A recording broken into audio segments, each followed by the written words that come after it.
Salut les petits œillets d'Inde. Aujourd'hui il y a un soleil de fou. J'arrive limite pas à ouvrir les yeux. En plus dans la serre, dès qu'il y a un rayon de soleil, il fait 25 degrés. La chaleur. Aujourd'hui, et vu que tu me l'as demandé en commentaire, on va voir ensemble tout ce qui est fleurs dans le potager. Ouais, t'as vu? Tu me le demandes, 15 jours après, boum, ça sort. Bordel, je vois rien du tout, hein. Je vais pas te parler de toutes les fleurs parce qu'il y en a vraiment beaucoup. Je t'en ai sélectionné 7 qui pour moi sont vraiment des stars dans le potager.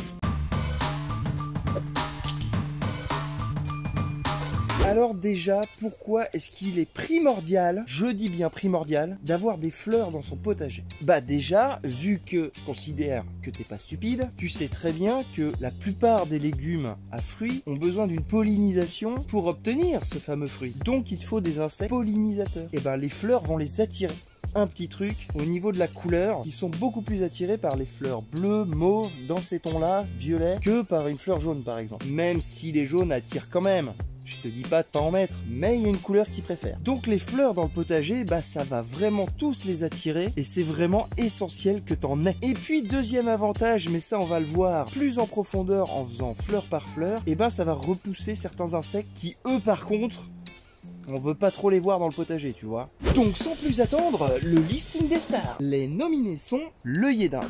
Ah oui, ça, tu t'en doutais qu'il serait dans le listing quand même. Pour moi, c'est une fleur qui a deux utilisations. Les œillets d'Inde, je vais en semer beaucoup parce que l'utilisation principale que j'en fais, c'est que c'est un attire limaces escargot de fou. Donc, ça va me servir à protéger mes plants.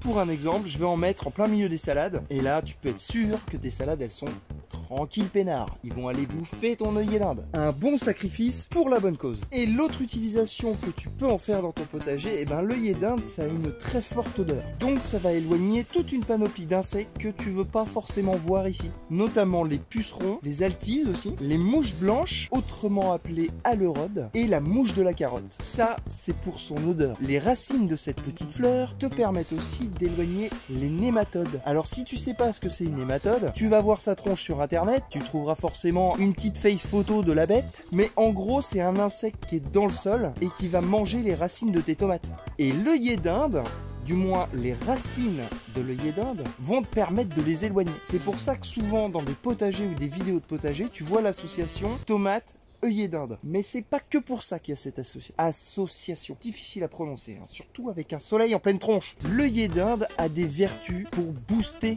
tes plants de tomates. Alors dans le détail, j'ai pas réussi à trouver l'information de comment ça booste le plant, mais j'ai lu dans pas mal d'articles que ça les renforçait contre les maladies et que ça les aidait à se développer. Donc tu l'auras compris, t'en mets un maximum dans ton potager. Il y en a qui vont fleurir, qui vont devenir énormes, ça va booster tes plants et ça va éloigner toute une tripotée d'insectes. Deuxième star dans ce potager, je pense que tu la connais, c'est la bourrache. Ça fait une très grande plante avec des toutes petites fleurs mauves qui au passage sont comestibles. Ça fait très joli dans les photos Instagram quand tu prends en photo ton petit plat de salade. En termes de goût, on peut pas dire que soit un truc de fou, on n'est pas sur un bon poulet rôti bio, mais bon ça se bouffe. Le principal avantage, c'est une plante qu'on appelle mellifère, donc qui attire beaucoup les pollinisateurs, abeilles en folie dans ton jardin. La bourrache peut aussi te servir de répulsif contre les limaces et les escargots. Tu remarqueras que sur le côté, il y a plein de poils, c'est une plante qui est très poilue, limite femme à barbe. Et ben les limaces et escargots, ils grimpent pas là-dessus. Tu te doutes bien que monter sur la barbe de mamie,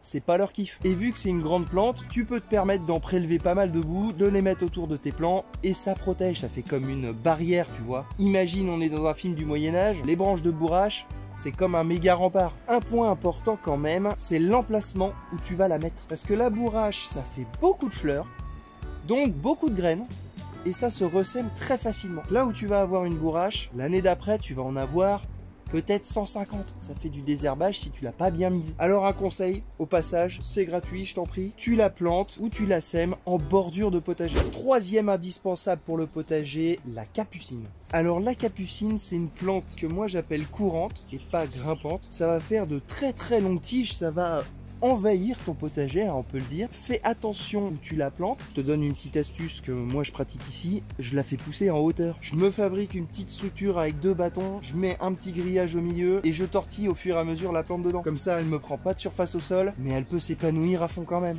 Les fleurs de la capucine sont comestibles, un petit goût poivré et dans les salades c'est vraiment excellent, je te conseille. J'ai entendu aussi dire que les feuilles étaient comestibles, mais je veux pas m'avancer, je ne sais pas. Et j'avoue, j'ai pas été me renseigner avant de tourner cette vidéo, il aurait peut-être fallu que je le fasse. Bref, t'iras chercher l'info. Et l'avantage qu'a cette plante, elle va attirer énormément les pucerons. Quand tu m'en veux pas trop, je t'ai changé d'endroit parce que sinon ton serviteur là, il allait devenir aveugle complet. Et je me vois pas chanter sous les sunlights des tropiques dans les prochaines années qui viennent. 4e fleur vraiment utile au potager. Et là, ça va être uniquement pour attirer les insectes chez toi. C'est la lavande. Quel est l'avantage? Bah déjà, ça sent super bon. Plante violette, donc qui attire beaucoup tout ce qui est abeilles et compagnie. Inutile du coup de te faire un dessin. C'est un avantage énorme près de tes plants de courge ou de tes plants de concombre par exemple. Tu peux récolter ces fleurs, tu les mets dans un petit bout de tissu, tu fais un petit nœud avec un élastique et tu mets ça dans tes habits. Ça va donner une odeur très fraîche à ton panel vestimentaire. Tu trouves des tutos partout sur internet, c'est pas compliqué. Un carré de tissu, de la lavande, un élastique, terminé. Faut la faire sécher d'abord, attention. Et on peut aussi la boire en infusion. Alors très honnêtement, l'infusion de lavande sans moi, ben, ça se fait. Voilà. T'en fais ce que tu veux. T'en bois pas. Ça me regarde pas. Je vais te donner une petite astuce pour la lavande. Et ben plutôt que de les mettre directement dans le sol, moi je les mets en pot. Ça me permet surtout de les déplacer. La rotation de culture, ça existe. Donc forcément, tes courges vont pas être au même endroit chaque année. Donc ça peut être un énorme avantage de pouvoir déplacer ces fleurs. 5e fleur essentielle dans ton potager. Le souci, son principal avantage, c'est que ça va attirer les coccinelles et les cirfes. Ça bouffe les pucerons comme jamais. Attraction de prédateurs à pucerons, on va pas s'en passer. Donc tu vas placer des soucis près de tes fèves ou de tes pois et ils sont tranquilles. Parce que ça va attirer les prédateurs des pucerons. Mais en plus, le souci les repousse. C'est le top. Ça repousse aussi d'autres parasites comme la mouche de la carotte. Près de tes carottes, c'est pas mal. Je vais te dire une chose. J'en mets partout. Autre avantage du souci, il va améliorer la structure de ton sol. Si tu as un sol lourd par exemple, eh ben lui il va t'aider. Attention cependant, c'est une plante qui est sensible à l'oïdium. Donc, elle peut blanchir. Au moins tu le sais. 6e fleur, super importante dans le potager, c'est le cosmos. C'est un excellent attire-pollinisateur. Tu en trouves beaucoup de couleurs roses. Je sais que ça existe en bleu, il y en a des blancs, il y en a des rouges. Donc tu peux vraiment te faire quelque chose de très joli. L'avantage c'est que ça pousse en hauteur et que ça fait un feuillage très aérien. Donc ça va pas t'apporter beaucoup d'ombre dans ton potager, mais ça en amène quand même un petit peu. Si tu es en plein soleil et que tu cherches une plante pour faire un petit peu d'ombre sur ton potager pour résister aux chaleurs caniculaires de l'été, ça peut être une bonne solution. C'est des plantes qui peuvent atteindre 2 mètres de haut. Pas mal. Ces avantages, eh ben, ça fait fuir la pierrite du chou. Tu peux les mettre entre tes plants de chou. Vu que ça pousse en hauteur, ça prendra pas de place en plus.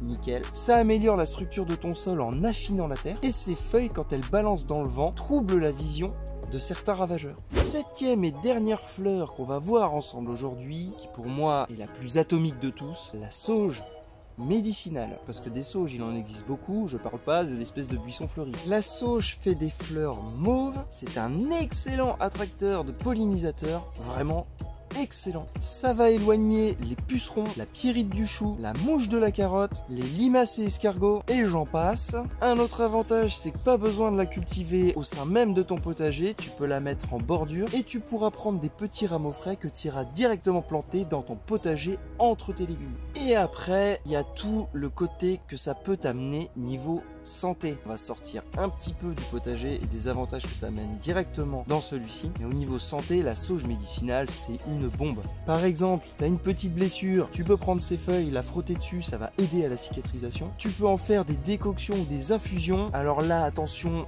bombe vivante. En gargarisme, tu sais, c'est quand on fait avec la gorge là.